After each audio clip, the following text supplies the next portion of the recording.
একাধিক কর্মসূচি সেরে পশ্চিম মেদিনীপুর জেলার চন্দ্রকোনার বিধানসভার মনোহরপুরে এসে পৌঁছালেন সস্ত্রীক দিলীপ ঘোষ। দিলীপ ঘোষ বলেন, রাজনৈতিক পরিবর্তন হচ্ছে বাংলায়, লোকজন বিরক্ত, মহিলারা সুরক্ষিত নয়, লোকজন পূজাপাঠ করতে পারছেন না। বাংলার লোকজনকে বাংলা ছেড়ে ভিন রাজ্যে যেতে হচ্ছে চিকিৎসা ও পড়াশোনার জন্য। ভারতীয় জনতা পার্টি লড়াই চালিয়ে আসছে দীর্ঘদিন ধরে, এবার এটা সম্পূর্ণ হয়ে যাবে। এসআইআর নিয়ে তিনি বলেন, নির্বাচনের আগে এটা সম্পূর্ণ হবে। সংশোধিত ভোটার লিস্ট দিয়েই ভোট হওয়া উচিত। নির্বাচন কমিশন কাজ শুরু করেছেন, সমস্ত রাজ্যে এসআইআর হবে বলে জানান তিনি। সংবাদ মাধ্যমের মুখোমুখি হয়ে একাধিক প্রশ্নের উত্তর দেন তিনি। দিলীপ ঘোষ প্রসঙ্গে দিলীপ ঘোষের স্ত্রী সংবাদ মাধ্যমকে প্রতিক্রিয়া দিলেন। দিলীপ ঘোষের জনপ্রিয়তা আছে, দিলীপ ঘোষ অদ্বিতীয়। বেঙ্গলে এখনও ওনার জনপ্রিয়তা আছে।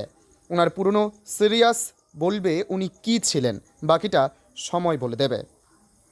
হয়নি, এখানে এমপি জিতেছেন, এখানে এমএলএ জিতেছেন, তাও ঘাটালে পরিবর্তন কেন হয়নি? ইলেকশন এলেই সব গল্প চলে, বিশেষ গুরুত্ব দেবো। 15 বছর কী করছেন, আগে জবাব দিতে হলো।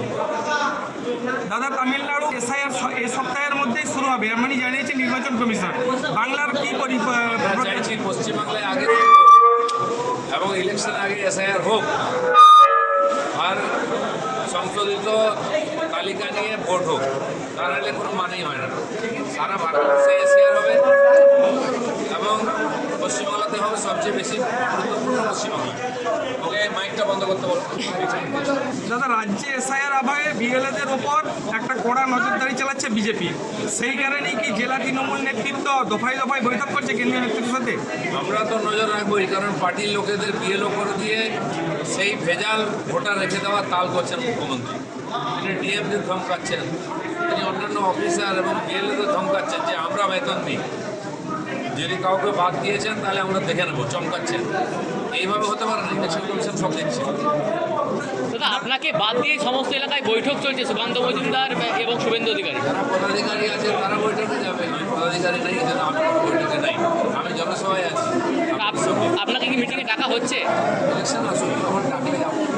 দাদা, এসআইআর তালিকায় হচ্ছে যে ভুল থাকার কারণে বিহারে 52 জন বিএলওকে জেলে যেতে হয়েছে। সরাসরি হুঁশিয়ারি শুভেন্দু অধিকারী। বিএলওদের কাছে নজর রাখার নেতৃত্ব বিজেপি কর্মীর দিকে জানিয়েছে। এই জন্য টিএমসি বা মমতা ব্যানার্জি দেখুন, যদি গণ্ডগোল করে কেউ ভোটার লিস্টে কোনো বিএলও, জেলের ভাগ খেতে হবে। আর এখানে যদি হয় তাহলে এখন বেশি কয়েকশো লোক জেলে যাবে। সেটা না হয়, বিএলওরা যেন সাবধান থাকে, ইলেকশন কমিশন কাউকে ছাড়বে না। দাদা, দলের নির্দেশ থাকাও তৃণমূলের হুমায়ুন কবির বারবার বেলাগাম হচ্ছে। এই জন্যে কিন্তু তৃণমূল একটা স্পেশাল সেল করে মাঠে নামাচ্ছে তৃণমূল কর্মীদের। এই বিষয়ে আপনি কি প্রতিক্রিয়া দেবেন? নিজের নেতারা বারবার উল্টো করবেন। টিএমসিতে কোনো ডিসিপ্লিন আছে, কোনো সংবিধান আছে? একদিন চলছিল, এখন সবাই শেয়ারা হয়ে গেছে, কেউ কাউকে মানে না। কত মিটিং, কত কোর কমিটি, কিচ্ছু হওয়ার নয়, 20 এখন মাথায় উঠে গেছে।